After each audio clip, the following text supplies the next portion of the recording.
Hello, welcome to today's tutorial, and today we're going to learn about the back rank checkmate.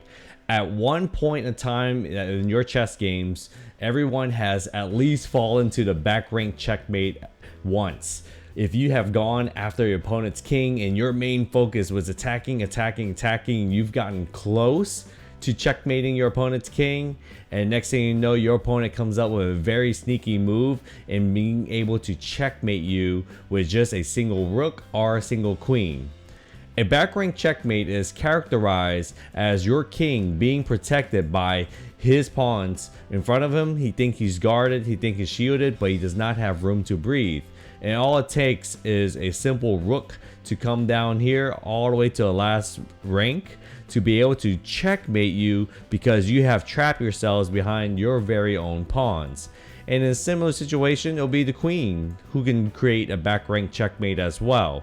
So either these two major pieces, the queen or the rook, can create a back rank checkmate that can be very dangerous, very sneaky move to be able to get that win for you. As usual, I invite you to set up your chessboard on the board right in front of you. You'll be able to follow along with these examples I'm about to show you. Anytime you see these numbers up here in the top right hand corner, you can press the pause button, set up your board, answer it, try to find the right answers, and then you can press play in order to see all the answers and explanation to you. So good luck on these practice examples.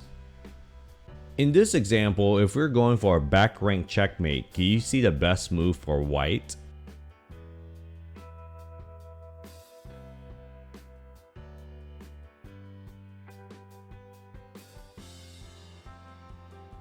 If you said queen to e8, you are correct. In this situation, the queen has come all the way up here, all the way to the last rank. This king thinks he's protected by these pawns, but these pawns are actually his very own trap.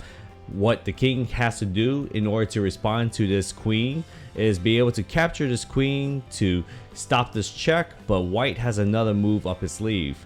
White will be able to move the rook all the way up to e8, capturing this rook back, so that queen sacrifice was not in vain.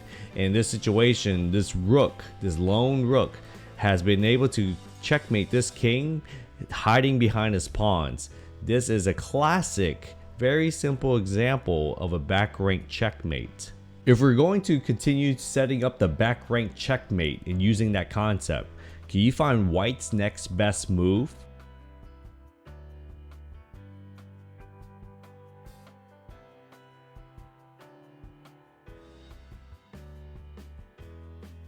If you said queen to d6, you are correct. What the queen is doing right here is offering herself up for the trade.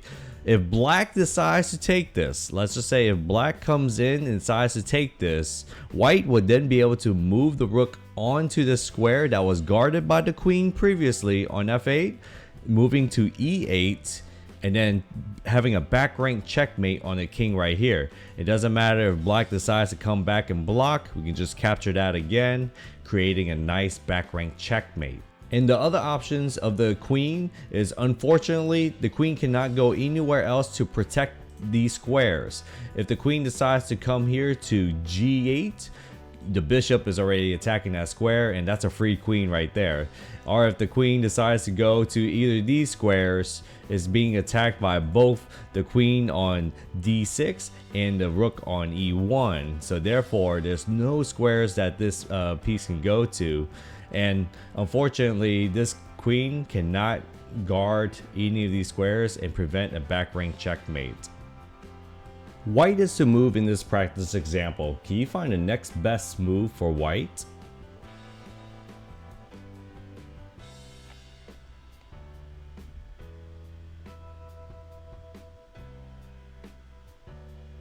If you said knight to c7, what a great move. As we can see in this position, black's queen is attacking this free queen right here, but we know that this queen is not free, because if this were to happen, what white can do in exchange is be able to move the rook all the way to e8 and taking advantage of the back rank checkmate. It doesn't matter if this knight comes here and block this, we can just continue to check the king and will eventually get the checkmate and trap the king right here behind his very own pawns. And to show an example of other moves that black's queen can make in order to possibly defend this back rank checkmate square, what if black decides to do this, move the queen to c8? Unfortunately, white would still be able to move the rook up here and still be guarded by the knight. And even though if the queen captures, well, black will lose the queen right there, and that's just like a sign for resignation when you're down by that many pieces against a really good chess player. Can you find the next best move for white in this practice example?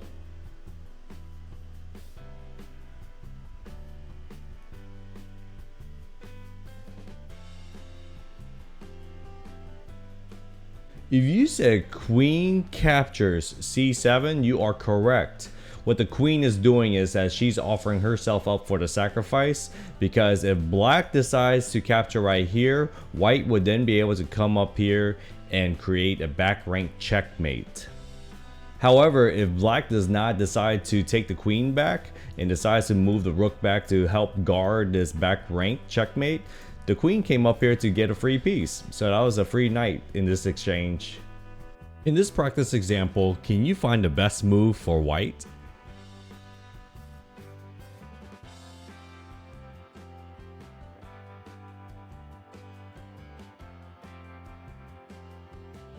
If you said rook to a1, you are correct. As you can see in this position, this rook is guarded by this other rook over here on d1. Now, these two rooks are supporting each other on this open rank in this first rank right here. Unfortunately, the queen cannot just run away or retreat to a different square, because if it decides to move away to any other square, the rook will be able to come up here and be able to check the king. The king's trapped behind his pawns right here, and the king cannot move over to these two squares, because guess what? This rook is covering this file as well. So this is a really cool way to just set up your own back rank checkmate and to really understand those kind of principles and how it may be applied into your game. In this example, can you see a very good move for white?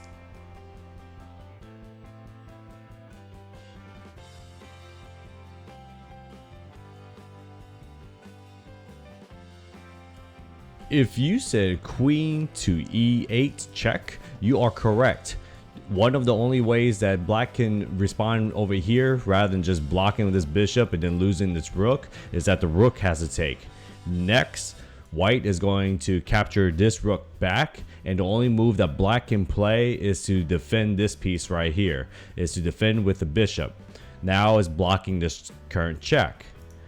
White will follow up with bishop to h6, being able to attack this square and also attacking this bishop at the same time. Unfortunately, this bishop cannot come and attack over here on h6 because the rook is pinning this king. It doesn't matter what the king decides to do in this position, all these moves are going to be losing moves. It decides to even try to open up a breathing room in order to move out, it doesn't matter. The rook can go and capture here on f8 and creating a nice checkmate with a little bit of back rank concepts in this particular example. I hope that you're able to get a better understanding of back rank checkmates. Again, if you are having issues with back rank checkmates, try to study these kind of concepts and see how it might be able to apply in your game. At any point, if you see the king snug back there behind their pawns and shoot it off, there might be opportunities where you can run your rooks or queens to the last rank in order to create that back rank checkmate. In order to avoid back rank checkmates for yourself, ensure that you have opened up a good breathing space in order for the king to run out, because that's going to be very good and very critical as you're attacking your opponent. You don't have to worry about your king being snuck up by a sneaky rook or queen for a back rank checkmate. I hope that you enjoyed this video tutorial about this back rank checkmate, and we look forward to seeing you in the next video. Thank you very much for all the support that you have given, and I'll see you next time.